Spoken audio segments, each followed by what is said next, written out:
Oh, welcome back to this introduction to No Huddle Football. No Huddle Football is a game that I've been working on for, I don't know, the better part of a year or two, and just can't seem to quite get the right thing. But I think I've landed on a good design. It's loosely based off of Quick Play Baseball, so if you're familiar with that game that I made, this will feel somewhat similar. Although football is quite a bit more complicated and complex than a baseball simulation. So there are some more complexities to it, but it's still a pretty simple game to play, pretty straightforward. I just want to walk through some of the game components that you're going to get and what you need to play.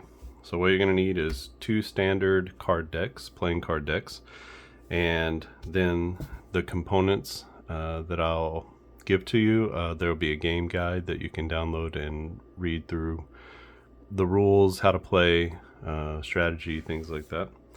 And then you're just going to need some sort of marker. This is the field and the clock and keeping track of downs. So just some little tokens or markers. I typically just use coins. I also like to repurpose other pieces from other games, so you could do whatever. Sometimes I just, throw a die on there and just use it that way. Just anything that I have laying around to be able to keep track of that. If you have actual little discs or tokens or things like that, meeples or whatever you want to use, you can use those to keep track of the where you are on the field, and then downs and the clock as well. So this is that's this sheet here. The clock is laid out in 15-second increments. It tells you here, it's kind of small, but on rushes and completed passes, sacks, interceptions, sort of plays that just continue for a minute. That's going to be 30 seconds where the clock is running.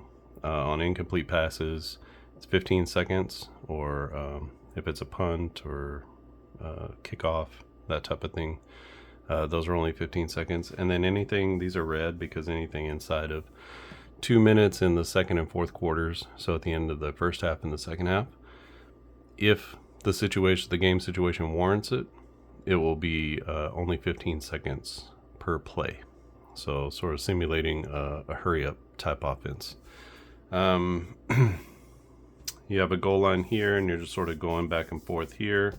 What I like about this is that, let's say you're on the 48 going this way, you get a 10-yard gain, and it's just 10 yards like that. So I like that it's just kind of easy to figure out where you are and move. And on your field position. Okay, so that's the first component, is the game field and the clock. The second component is the teams themselves. So this is introducing the demo, and the demo teams we have 8 of them. You're gonna have the last 4 teams basically from 2022. So the Chiefs and the Bengals were in the AFC Championship, the Eagles and the 49ers were in the NFC Championship. So you have those teams here. Let's walk through the cards just a little bit. Let's see if we can zoom in and not out. Zoom in just a little. So you can see the cards here. We have the Bengals all squared up, and you can see clearly here the year, and I've put a little logo in there. I won't be able to sell those, but you can play the demo with the logo. Basically, you can get these logos at sportslogos.net and use them for your own personal purposes. But if you don't have a license to sell them, you can't sell them. But I will leave a little space up here that you can use an image editing program if you want to, or you can draw them in, or you can have a sticker, whatever you want to do. And then you can put those on the PDF and then be able to print that with the PDF. Our first section here is called plays, and this is going to be sort of your initial flip of the card for each play, and you're going to see whether it's a pass, a rush, or a sack. Now I always start my games from statistics, so anything you ever see, I want to be statistically as accurate as I can. I understand that in this game, lots of things are going to change depending on your card flipping and shuffling strategies. But I always want to start using statistics. So these are the actual, you see there's an offense and a defensive side. So this is their offensive play percentages, basically. So what is that? 2, 4, 6, 8, 10, 12, 14, 15. So 15 out of every 26 plays for the Bengals in 2022 was a pass. And then I believe it's 11. So 2, 4, 6, 8, 10. So 10 of those are rushes. And then one time on the offensive side, they gave up a sack. So 1 out of every 26 opportunities was a sack on the offensive side. And they have the same on the defensive side. So this is their sort of play percentages on the defensive side. Obviously, they played a little less pass, a little more rush, and still 1 opportunity for a sack on the defensive side. Our second chart here. So we can roll it up. Our second chart is going to be passing, the passing chart. So if the play is a pass, and you can see this sort of orangey yellow color here, if it's a pass, then we're going to look off of this passing chart here. And if it's a pass and we're looking at the offensive side, it's sort of a 50-50 game where the offense can control or the defense can control the play. That's why there's a distinctive offense and defensive side for each chart. So if the offense is controlling the play, then we're looking here on the offensive passing side. If the Bengals were on defense and they were controlling the play through their defense on a pass play, that we would look on this side. You can see that this is their completion percentage. So 2, 4, 6, 8, 10, 12, 14, 16, 18 out of every 26 is their completion percentage. I think they're maybe around 68% or something like that. Joe Burrow, very efficient, and their offense very efficient in terms of throwing the football. You can see compared to the Chiefs, they're a little bit more efficient in the completions. So here they have 2 completions at the 6, and the Chiefs only have 1. So that's where sort of their completions begin. So they have 1 more opportunity for completion than the Chiefs do.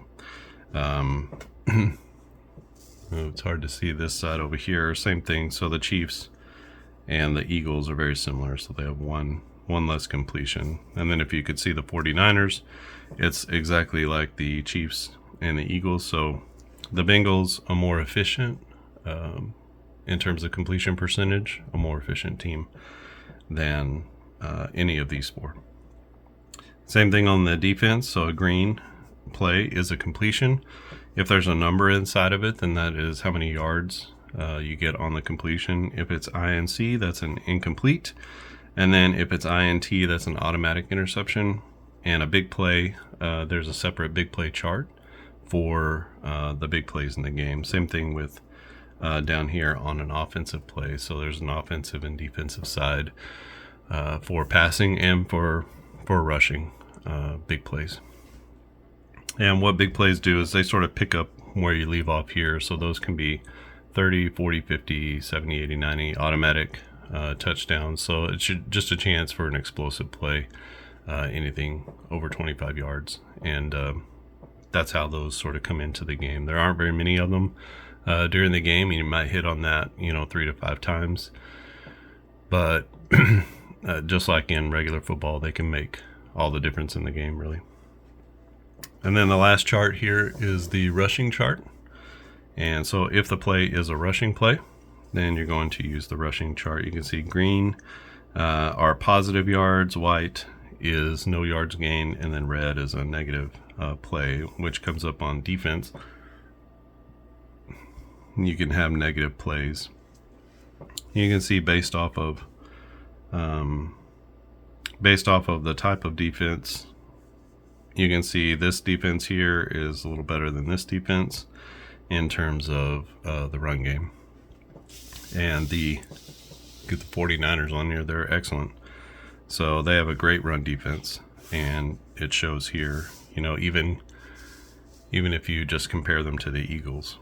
You got a -3, a -2 in there, so there's some big plays to be had with the San Francisco defense. So that is sort of a zoomed in look at the team cards. You're gonna, like I said, get 8. So we have these 4 teams from the modern era, and then I'm also going to include these classic teams. So we have the 1990 Bills, the 81 49ers, the 66 Packers, and the 78 Steelers. And they are laid out exactly like the modern teams. So I tried to make this as general as possible so that we can also do classic seasons, or we can do Super Bowl winners, or we could do, any number of things, greatest teams of the 70s or whatever it is. Theoretically, this should go all the way back to as far as football goes.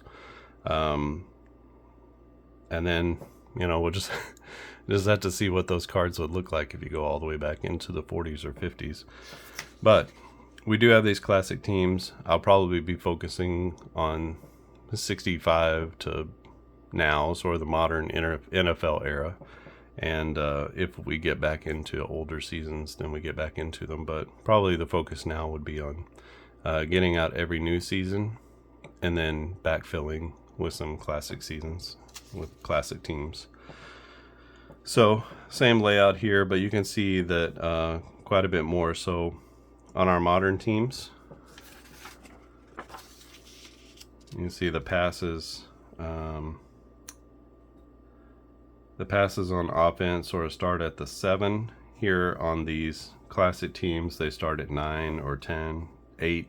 The Buffalo Bills threw quite a bit, and so they started at an 8. The Steelers from days gone by start at 10, and barely 10 at that.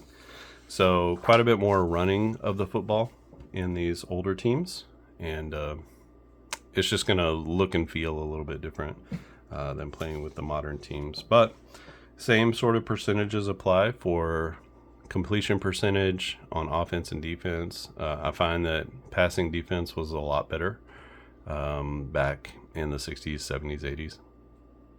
But teams threw the ball not as much. So it's kind of a catch-22 in that way. And then their yards per play or yards per catch is like 14, which in the NFL today, it's, really efficient and good. Teams that get the ball down the field are at like 12 and a half. So the Packers, when they threw the ball, they were getting big chunk plays. So all 8 of these teams will be included with the demo. You can play complete games with any of these teams, and those are the team cards. Now, what I like about the team cards is, let me show you. You can see that they're about the width now of a playing card. You can see that very well. You can see better that way. You can see it's about the width of a playing card. And so if you were to fold this as a trifold, you would actually be able to put that inside of a card holder, of a box, a tuck box. So this is a really portable game that you could fold up these 4 teams, put them all inside here with a deck of cards, or spread it out between 2 decks of cards, because you'll need 2 decks to play the game. And then you'll have a complete, you could do the entire playoffs on a business trip or on an airplane or something like that. So it's a very portable game. I've tried to squeeze everything down. These used to be 3 to a sheet, and I've squeezed 4 to a sheet on there. Everything still feels very comfortable, and now they fit inside of a tuck box. So very happy with that. So those are the teams, and a couple more components left. This is the special plays charts, I guess, a special plays page. We have punts, kickoffs, field goals. Included in here is extra points. You'll just use the number 1 column for extra points. We have big plays for punting, both on the return and the punting side. We have a coffin corner punt. So if you're inside the 50-yard line, the opponent's 50, but you don't want to go for it, and you're too far, you're somewhere in that 40 to 50, and you don't want to try to kick a field goal, then you can try a coffin corner punt to pin them down inside, even inside their 5-yard line. Excuse me. And we also have a big play chart for kickoffs. There you can see here these big plays. And then we have the normal big plays, which are the ones that you'll use off of your team cards here. So the offense and the defense, both for rushing and passing on the offense and defense. We do have some penalties in the game. So these are your offensive penalties for the rush and the pass, and the defensive penalties for the rush and the pass. That will come up off of your big plays here, so you can see there's some opportunities for penalties in here. If you're on the defense and you run into a penalty like this, you'll flip for the offensive penalty. So it'll be a penalty on the offense. If you get this jack penalty here, then you'll flip and it'll be off of the defense. So, and then the last chart here is for sacks. So we didn't really cover sacks, but if you, for a lot of these, a 2 of spades or a 2 of hearts is going to be a sack. It's kind of standard across the board with most of the teams, even the classic teams here. You can see they kind of have these sacks at the corners. If you hit on a sack, then you will flip a card for the defense, and then you'll look at the card value, and whether it's a heart or diamond or a club or spade, you just sort of cross-reference that. So if it's a 6 of hearts, it will be a loss of 5 yards on the sack, and then just kind of check that out for how many yards are lost. I'll walk through gameplay in just a moment, because I think that's maybe the best way to show you how all these mechanisms work. But that is the special place chart. Now I'm in the middle of a game between the 78 Steelers and the 66 Packers. It's 3-0. There is actually it's 10-3. It's 10-3 Packers. They just threw a TD pass from Bart Starr for 6 yards. And there's about 7 minutes left in the first half. But I have 2 different scoring sheets that I like to just print off front and back like this. The first one is a drive by drive, and it's filled out, so it's good for you to be able to see that. Hopefully you can see it. There we go. So you can sort of see what's going on here. There's you can see what quarter it is, the team that's with possession, where they started in their field position, their starting time, what's the drive result. And in here is a little bit of freedom for you to kind of do what you want to do as far as being descriptive or coming up with different symbols and things like that. So this is a 49-yard kick with a 6-yard return.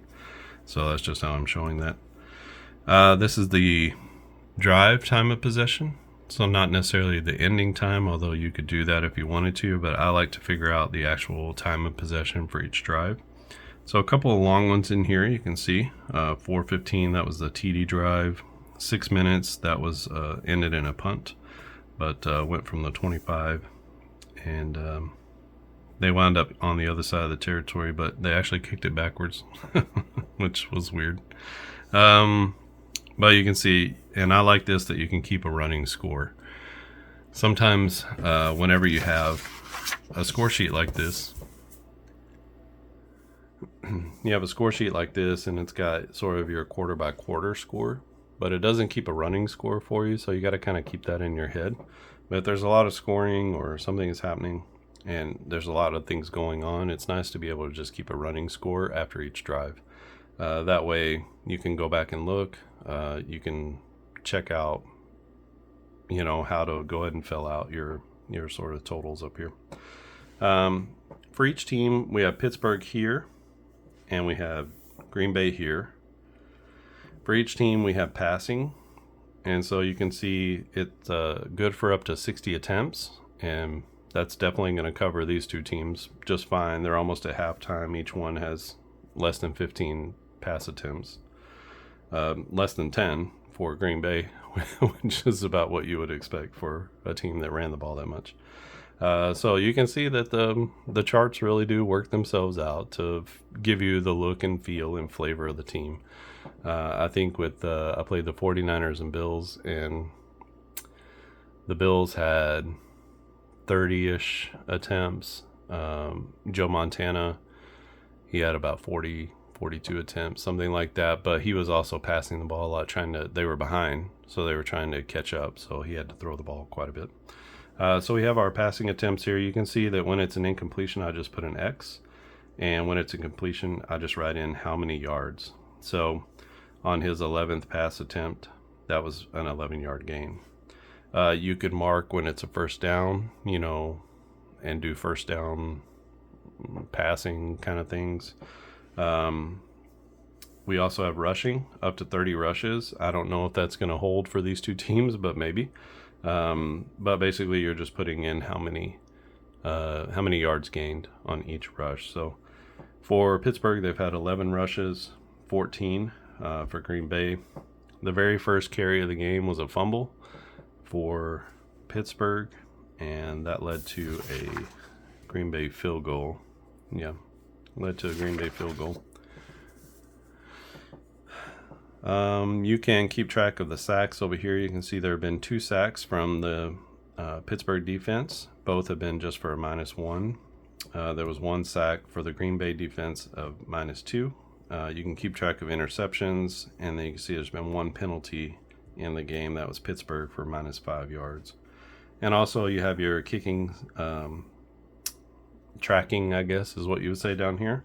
So there's a field goal from Green Bay of 48 yards, probably very unrealistic, but I did it anyway. They made it. And then there have been a couple of punts. This one was a fair catch after 38 yards. And then 1 kickoff here. I didn't put the yardage here, but normally I do. So I put the kickoff yardage and the return yardage. This was a punt out of bounds. And then this was a field goal, 36-yard field goal for Pittsburgh.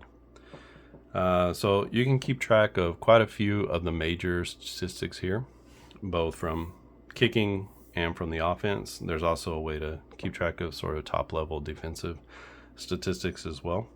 And then there's some timeouts. You can see that I've crossed through. Normally these are just sort of open blanks. But if you cross through, then you can use first half and second half timeouts if you want to.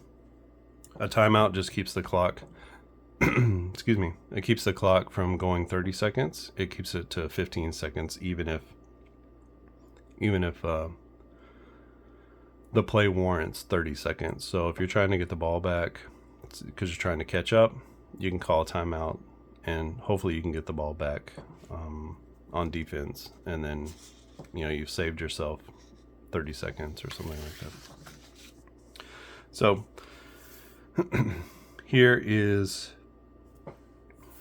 you get plenty of plays. Usually you get down to about here for most games. You can see we're almost, halftime is going to wind up somewhere right around in here, and then the end of the game will probably be here, but you have plenty of room there. I think there's 35 drives or something like that for each game. Most teams only use, there's about 25 or 27 drives in a game between both teams, so total with everybody. So you'll get that score sheet as a component as well.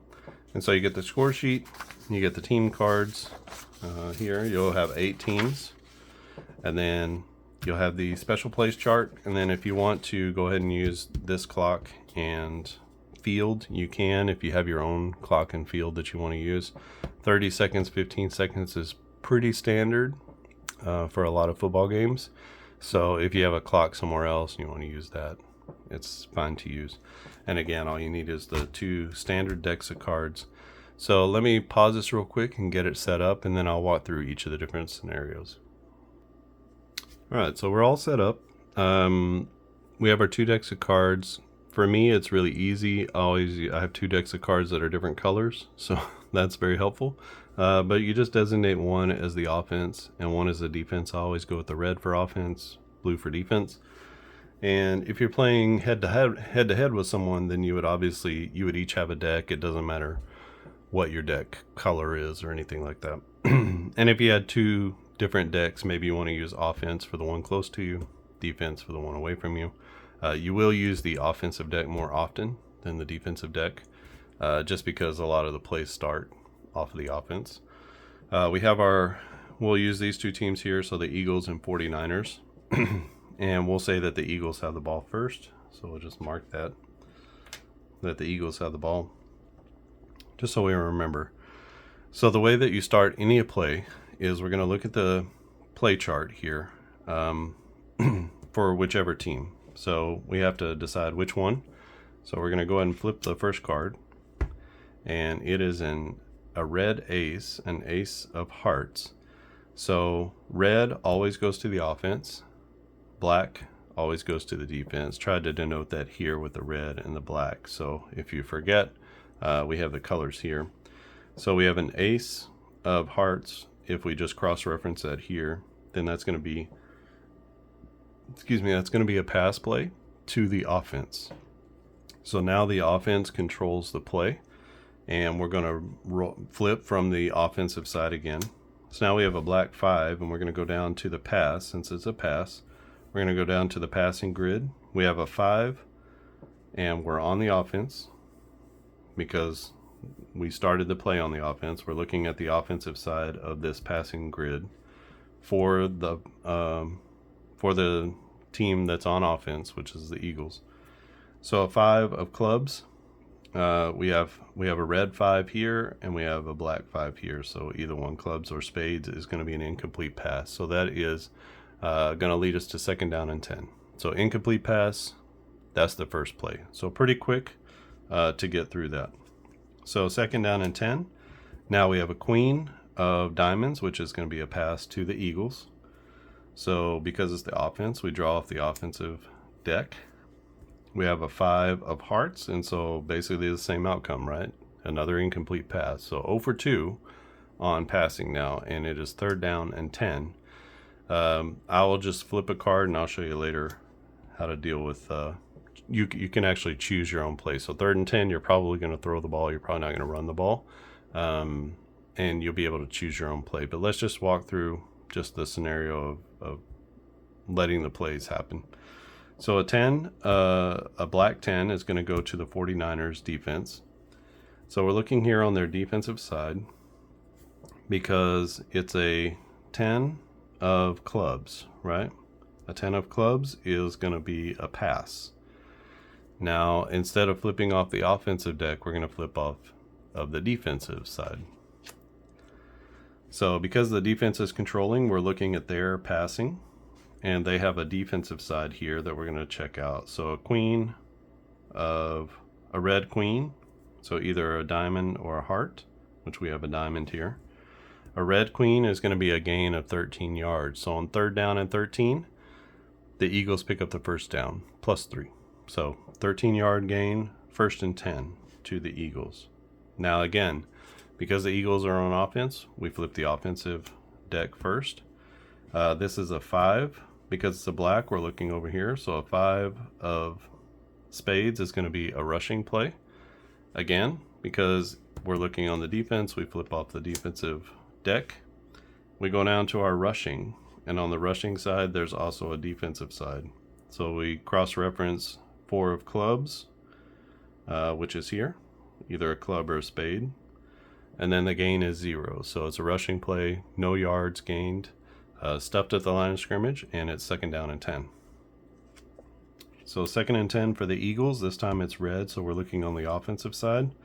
A 7 of hearts is going to be a rush, but this time it's to the Eagles. So we're going to check out the Eagles rushing chart.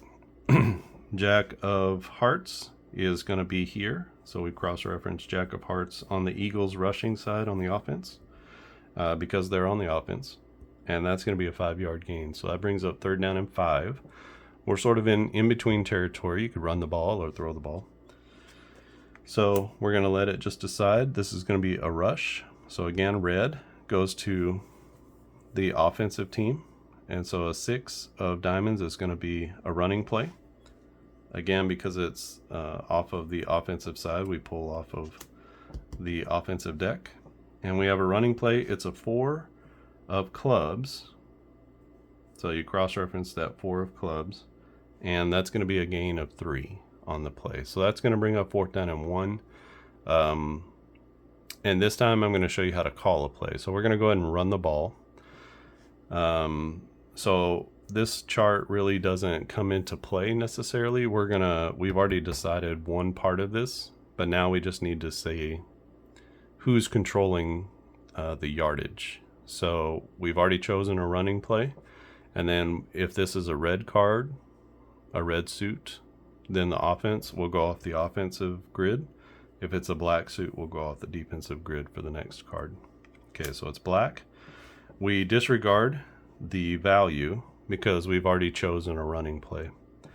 So then because it's black, we go off of the defense. So we're looking here on the defensive rushing play. Remember, it's 4th down and 1, and we draw a red king. So a red king is going to be a gain of 8 yards. So on 4th and 1, burst through the line, gain of 8 yards. That's a first down.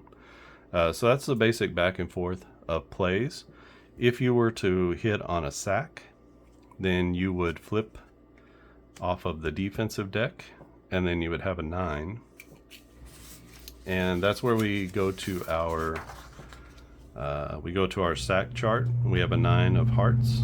So a red 9 is here. So we just cross-reference that red 9, and that's going to be a loss of 3 on the play. So it's a sack with a loss of 3 yards. So sacks are super easy to deal with. You can see that on the Philadelphia defense, they had quite a few sacks, and so they actually get 2 opportunities for a sack. Plus, they give up 1 on the offense. Most teams give up at least 1. Kansas City also has 2 sacks. They had a lot of sacks on defense, 40 something sacks on defense. So actually we're a really tough passing defense. So those are the basic plays. Let's walk through some of the special plays or special teams plays. So let's say we still had our 4th and 1 scenario, and we want to go ahead and just punt the ball. Offense again is going to start with a punt. You can see this is our punting chart. So again, red for offense, black for defense, so the return is off of the defensive pile. So we flip our card. We have a queen, a black queen, which is going to be here. So we cross-reference the queen with the clubs and spades, and we come out with a 49-yard kick. So it's a 49-yard punt. So from the line of scrimmage, we count off 49 yards, and then we need to figure out what is the return. You can see that there are some return yards here, but there's also quite a few fair catches. There's a couple of big plays. So for the defense, on the return, the black, the defense draws a queen of clubs, which we just cross-reference the clubs and spades with the queen, and that's going to be a 13-yard return. So 49-yard punt with a 13-yard return, and then that, wherever you mark that off, is going to be the new line of scrimmage for the receiving team. So that, in essence, is a 36-yard net. So you can think about it that way. You just sort of subtract the return from the kick, and then that will give you the net. So from the line of scrimmage with that net is going to be the new line of scrimmage. So you can figure out any way you want to by doing the math first and then just moving once, or by moving everything on the punt and then figuring out the return yardage after that. Kickoffs work exactly the same way. So on the first play of the game, the first play of the second half, anytime there's a score and you need to kick off, then you're going to use the kickoff chart. So again, kicking team is going to go off of the offensive side. So this is an 8 of clubs, and you can see there that that's a touchback. So a touchback, the receiving team starts at the 20-yard line, 1st and 10. No time off the clock on a touchback, and that's basically just it was kicked into the end zone or down in the end zone with no chance for a return. So there's no need to do a return on that particular one. Here's one that does require a return. So this is a 4 of hearts, a 66-yard kick. Remember, you kick off from the 35-yard line now. So a 65-yard kick gets you down to the goal line, and then a 66-yard kick is 1 yard deep in the end zone. And so on the return, there will be a return. Then we have a red king. So a king matched with the red. So that's a 32-yard kick return. But remember, we're 1 yard deep in the end zone when we start, so it's actually out to the 31-yard line. So it's the 32 minus the 1 from being 1 yard deep in the end zone. So out to the 31, but I would register it as a 32-yard kick return because that's how far you took it. So that's kickoffs. If you were to run into a big play, let's say you flipped a 2 of spades, and then it's a big play on the kick return. You would come down to your kick return big plays. You would flip the defensive card again. We have a 6 of clubs, and then you can see you cross-reference those. The 6 of clubs is going to be a 60-yard return. So that would be 1 yard deep in the end zone. A 60-yard return would be out to the 59, which is essentially the 41 of the opposing team. So you would already be on the opposing team's side of the field past the 50. So good return, great return, and sets you up with really good field position, 1st and 10. For field goals, each team is given a field goal rating here of 1, 2, 3, or 4. You can see the Chiefs are at a 4. The Eagles are at a 2. San Francisco is a 3. Kind of a small number, but you can see it there. And what you do is that tells you which column. So if the Eagles wanted to kick a field goal, they would be flipping a card against this column. So you would use the offensive side. A 7, any kind of 7 is going to be good, right? You can see there. So the field goal is good. If it's in the red, it's a miss. So you have a certain percentage there. You can see that the better teams are going to be in column 1. The worst teams are going to be in column 4. And it says here for extra points, use column 1. So you have one opportunity to miss on the extra point. Most teams are 90+% on extra point tries. So that's going to put you up in here. If you have a big play on the offense or the defense, you can see them here. So an ace of clubs or spades, or if it's a 2 of hearts or diamonds. An interception is an automatic interception, but for a big play, you would use this over here. So if it's a big play, let's say we have a big play here from San Francisco on offense, and you're on the offensive side here, so they're on offense. They have the big play, and it's a pass.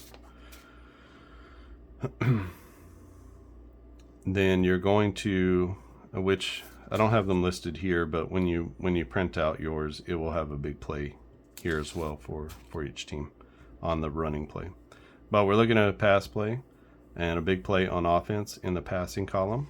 So again, off of the offensive side, you would flip 10 on a pass is going to be a 65-yard pass, a 65-yard completion. So that's a big play. If you were at the 45-yard line of your opponent, it's a touchdown. If you're at your own 10-yard line, then that's out to the 25 of the other team.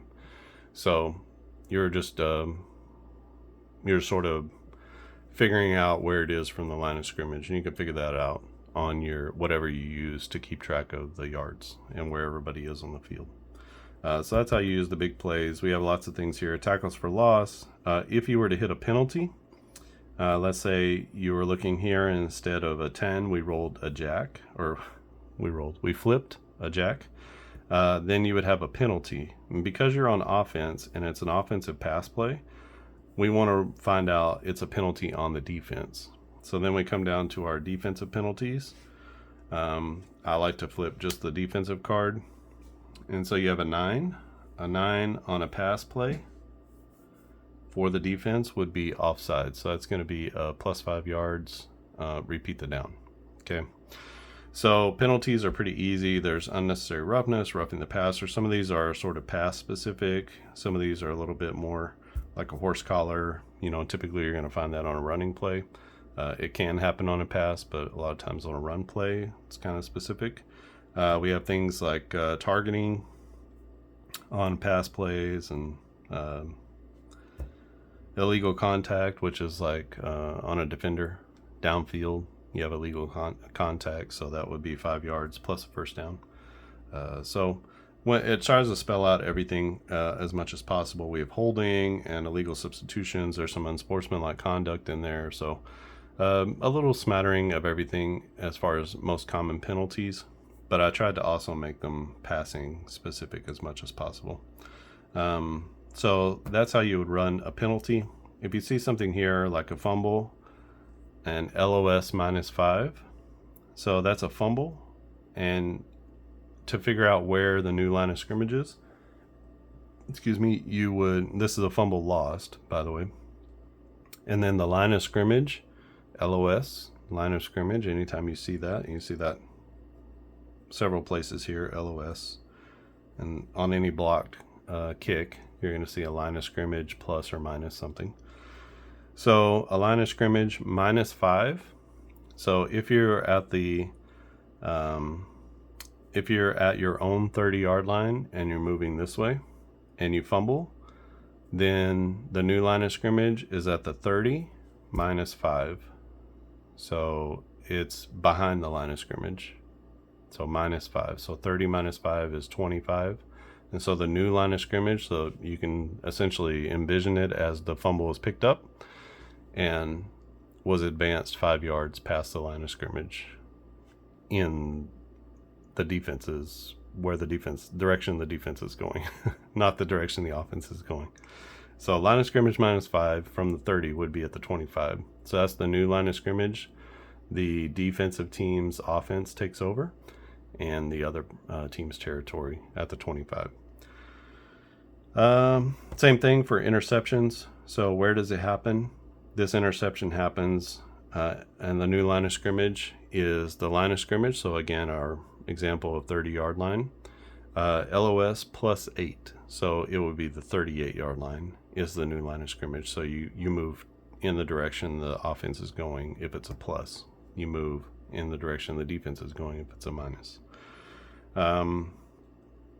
Some of these are automatic. If it's a fumble TD or interception TD, then that just means that they take it all the way back to the house automatically, and then you just kick the extra point. Same thing with big plays here. If there's a return TD or a fumble TD,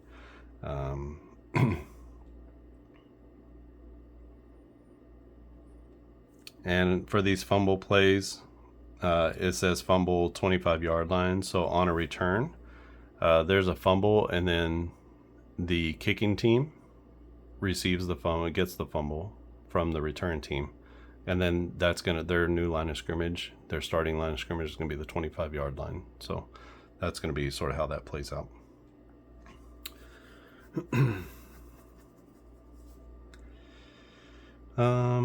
And the last one here is a penalty 20 plus 15. So from the 20-yard line, plus 15 is out to the 35. So that's going to be, this is going to start your team at the 35. Actually, that's not true. It's a 20-yard return plus 15 yards for the penalty. So let's say you had that 66-yard kick. You're down to inside the 1 when you run it out, and you get the penalty.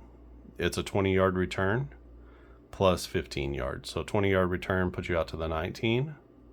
15 more yards puts you out to the 34-yard line. So your total is out to the 34-yard line, and that's where you would start first and 10. So you have the return yardage plus 15. Now, if the kick was only 50, let's say 60 yards, that puts you starting at the 5. So then a 20-yard return is to the 25, and then 15 more takes you out to the 40-yard line. So 40-yard line is where you would start. So that's a pretty big one there. And there's some penalties over here too for when you're punting. There's some blocks. If there's a muffed punt is when you try to catch the ball and you drop it. The offense is going to recover, so the kicking team recovers. It happens at the spot, however far your kick went. So if your punt goes 38 yards, your new line of scrimmage is wherever that. It's like having a fair catch or something like that. So It's wherever the player tried to catch the ball. You can't advance a punt. But a fumble is catch the ball, you take off running, you fumble the ball, and the offense is going to recover. I should put in how you can, how many yards, I guess, that you go before you get to the offense, what return yardage. And then there's fumble for TDs and return TDs. A couple of new things here I should add. So that is sort of how you go through the different plays. The last one is the coffin corner kick. Sorry, I didn't show you that one. If you're inside the 50-yard line but of your opponent, but you feel like you're too far for kicking a field goal, then, and for all 50-yard and more field goals, you're going to have to use the column 4. So if you feel like you don't want to take that chance, you want to try to pin the other team back as far as you can, play a little bit of defensive football, then you can use the coffin corner punt instead of the regular punt. So this gives you an opportunity to try to pin the team back into a very deep part of their own territory. So you can see here, if you had an ace of hearts or diamonds, it puts them, the ball goes out of bounds at the 2-yard line and puts them inside their own 5. So you have a couple of opportunities here inside the 5-yard line or the 10. So you're just trying to pin them back, and then sort of switch the field position and give yourself a better shot. If you hold them, then you'll get really good field position if they have to punt. So there is an opportunity for a touchback. There's an opportunity for a little bit of a shank there. You know, you didn't kick it very far and you kicked it out of bounds. Any of these, there's no return on a coffin corner punt because you're kicking it out of bounds. And so it either goes into the end zone or it goes out of bounds. So there's no return on these. And there can be, you know, these are kind of Shank City type of things. You can have it blocked, a touchback, you can get it down inside the 10. So there's a big range of what you can do with the coffin corner punts. And depending on where you are on the field, you know, obviously these are all going to mean something different in terms of yardage or where you wind up. So that's an option for you to be able to do inside the game. One of the strategic sort of things that you can try to do. So that is the special plays chart. And combined with all of these together, you're going to be able to play a real football game. I played the 49ers at home against the Bills, the 90 Bills and the 81 49ers. And Joe Montana led the 49ers down. They were down by, they were down 20. No, they were down 17-13.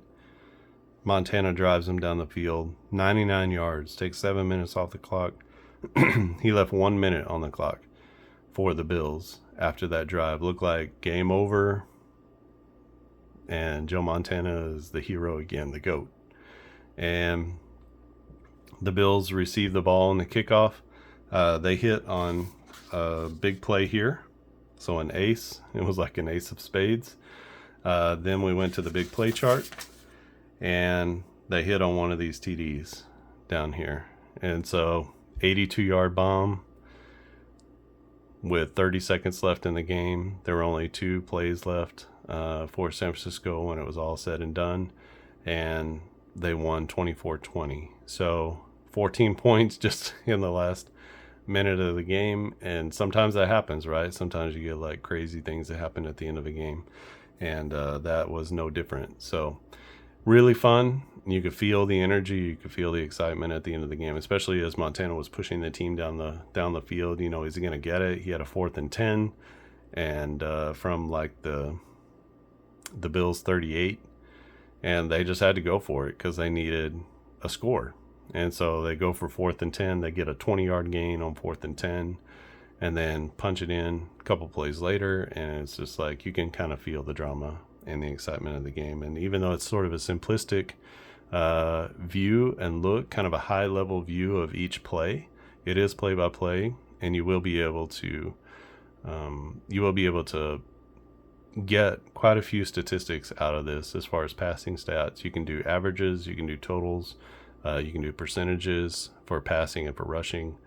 So sort of the major stats you're going to be able to pull out of this game. And If you want to go back and you want you want to run the numbers, the engine, the engine is open to you. I've put it out there. So 1 out of every 26 offensive opportunities is a sack play. 1 out of 26 is a defensive play, and you can check that against all the total plays in the game. It's not going to come out perfect because you can see here, I'm not shuffling for every single play. So if you're not shuffling for every single play, then you're going to take out some of these opportunities, right?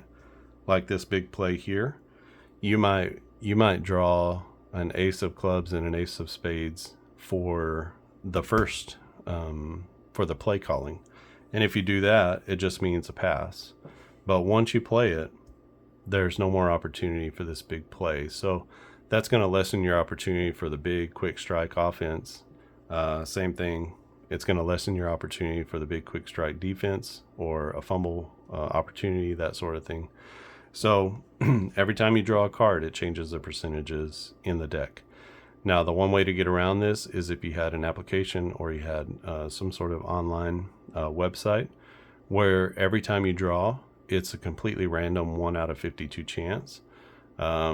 Then you're going to have the most accurate results, I think, because you're going to get to these actual percentages. But if you're flipping and using a regular card deck, the percentages are always going to be changing.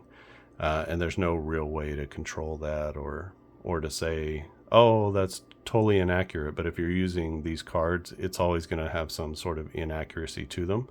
But I would charge you that after enough plays, you're going to see that this plays out well.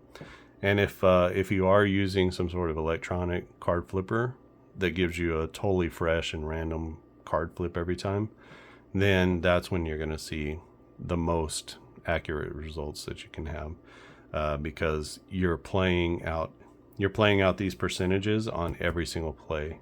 But if you're flipping cards, you're not playing out these percentages every play because something is removed each time. So the percentages are always changing. That actually makes it a little bit more challenging. It's more difficult to sustain a long drive, which you can see here. Even with these teams who like to run the ball, there's a couple of sustained drives here of 3 minutes or more. We have 1, 2, 3, 4 out of about 2, 3, 4, 5, 6, 7, 8. So 4 out of 8 drives have gone more than 3 minutes. So it's a little bit more difficult to sustain a drive whenever you're changing the percentages every time. It might be a little bit easier whenever you're using some sort of application to flip a card randomly each time. I haven't tried that out, but something that you can try if you want to, and just see how the game plays one way or the other. I would actually like to hear the results of that if you want to do that. I don't suggest shuffling the cards after every single play. You're going to wear yourself out, but or it's just going to take way too long to get through. As it is, you're going to be about, once you get the hang of everything, you're going to be about 20 minutes or so per quarter, which puts you at somewhere an hour to an hour and a half for the game. If you don't keep all of the individual stats and you just do the drive-by-drive stats, that's actually going to drop you down maybe to 15 minutes per quarter. But when I'm keeping all of the stats and I'm keeping track of all of the plays and the yardage and all that kind of stuff, then it's about 20 to 22 minutes per quarter, which is pretty quick for a football game. And you'll feel the pace. You'll feel the pace of the game. You'll feel the back and forth of the game. And I think because it's a little bit shorter, you'll feel the game. I think with a lot of football games, it's kind of, you're doing so much figuring things out and so much looking and comparing and things like that that you kind of lose track of football in some way. But I think this is going to give you kind of the flow of the game. I would love to hear your thoughts about it. I will post the link in the description where you can go and you can download. You'll download a zip file, and the zip file will have all of the components, all of these things that I'm talking about. So the teams, it's going to have the 2 score sheets, and it's going to have the field and the clock if you want to use that. Again, you can use your own field and clock if you want to. You'll have to provide the cards yourself. but it's just two standard decks of cards. You probably have some laying around your house, and if you don't, go to the grocery store or Walgreens or something, and it's only going to cost you about $1 for a deck of cards, maybe two. So pretty cheap components, and my goal with the demo is for you to play it, to tell me what you think about gameplay. Tell me, are there mistakes on the pages themselves? So are there spelling mistakes, or are there mistakes somewhere along the way that I just need to make little corrections to? And then also, are there things that can be added within the scope of the way that the game is created now in the game engine? So something where I don't have to completely change everything in the game, because I like where the game engine is right now and how the game plays. But are there little things that we can add along the way? One thing that I've thought of is having a field goal long, and so you can't go longer than their longest field goal. So if you're not inside that range or at that range, then you're gonna have to punt. So that's one thing that I've considered, just so you don't have to look up that kind of stuff. But I would probably do that for real if I were playing this game. That way you keep it sort of within realistic standards. Here, 48-yard field goal from Green Bay. Did they really kick 148? Probably not, but maybe. But that's how I sort of struggle with kicking that field goal. But they did make it, and I would have felt better if they missed. So, but they did make it, and then it goes into the official record of the game that I tried a 48-yard field goal with the 66 Packers. So I'm not sure that they have tried that in real life, or would have tried it. So instead, they probably would have tried to throw the football or something back then. So that's that. And again, click on the link in the description. You'll go to a GitHub repo, and then it'll give you some directions there. There'll be a link that just says download the game components. And then you can click that, and it'll download it straight to your machine. Unzip that file, and then all the files that you need will be in there. You can just print them out as you desire. If you don't want to print out both of the score sheets, and you only want to print out one or the other, then that's your prerogative. I like to have them both, just as a record, sort of a more complete record of the game, and like I said, a kind of a running total of each drive and what happens on each drive. You can I'll have a contact on the GitHub repo that you can email me at, and just let me know your thoughts on the game. It will be advancedstatsfootball@gmail.com, advancedstatsfootball@gmail.com.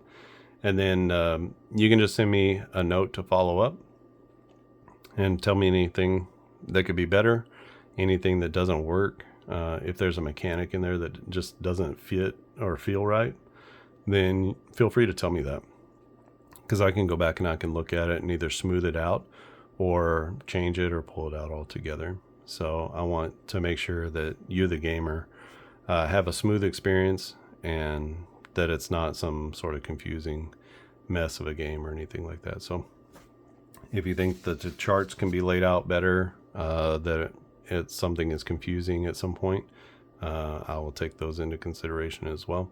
I try to think through all the possible scenarios. I play the game quite a bit before I even get to this point where I release it to the public. So I try to smooth out as many wrinkles as I possibly can. And basically I'm putting out games that I like to play, that I would be comfortable playing, that I have fun playing. And if it's not very fun, I'm not going to put it out there for anybody to play. And what I like about this game in particular is that it's pretty easy for me to create seasons. And it's easy for me to create classic seasons, which I know a lot of gamers really like. 70s, 80s football. That's not my area necessarily. I really was in 90s and 2000s when I was younger. I still watch football, so I guess anything from the 90s on is really fair game for me. But I know a lot of gamers like to play 70s and 80s and even the 60s. So if that's you, then I'm going to try to sort of backfill some of those seasons, or at least some of those great teams, if not full seasons themselves. We'll see how this is received by the community. I think the community is ready and looking for a football game that's not just roll for a score, and it's not just like super duper high level, one roll resolves the drive, but it's also not down to the nitty gritty of you got to call flanker left 24 halfback dive, and then the other team has to call 4-3 blitz with a linebacker coming from the outside, and you got these guys lined up here. As cool as those games are, and I applaud everyone who has ever tried to make one, because I've tried that and I just can't do it. So what I can do is this. What I can do is more of a quick playing game or a medium playing game, and that's where I'm just landing as far as detail is concerned. So if you're looking for something that will give you stats, individual statistics, realistic gameplay on a drive-by-drive basis, a play-by-play basis,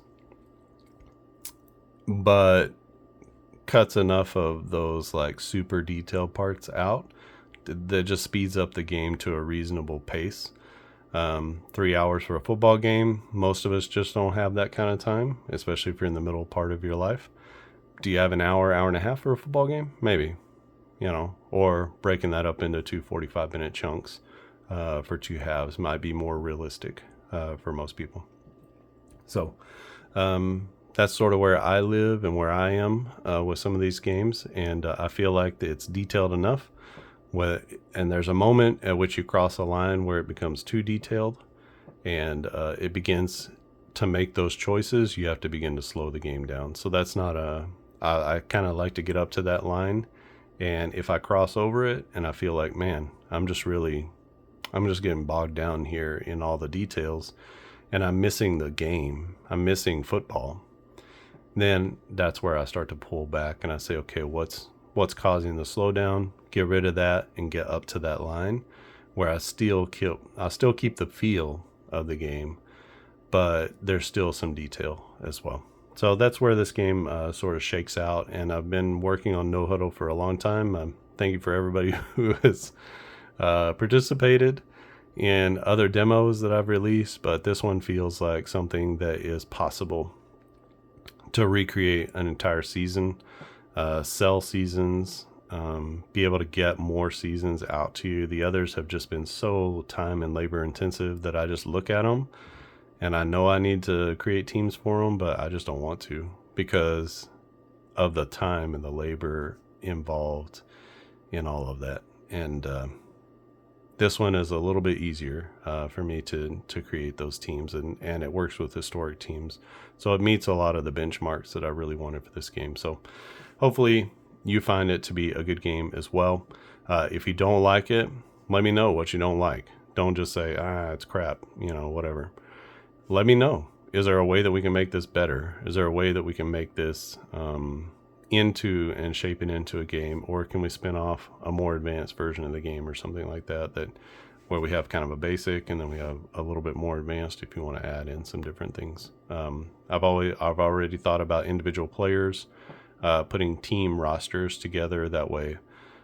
Maybe have some sort of way of rolling dice to take sort of the broad numbers and apportion those out to different players based on what they did during that actual season. So you have an opportunity to dole out sacks, you have an opportunity to dole out penalties, you have an opportunity to dole out receptions and how many yards each receiver got, and same with rushing.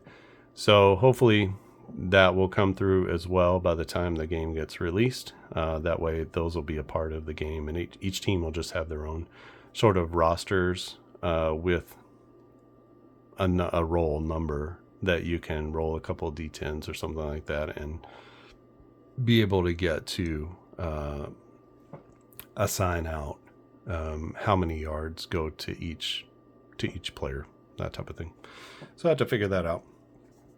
But I know everyone will probably want to be able to assign those stats to someone.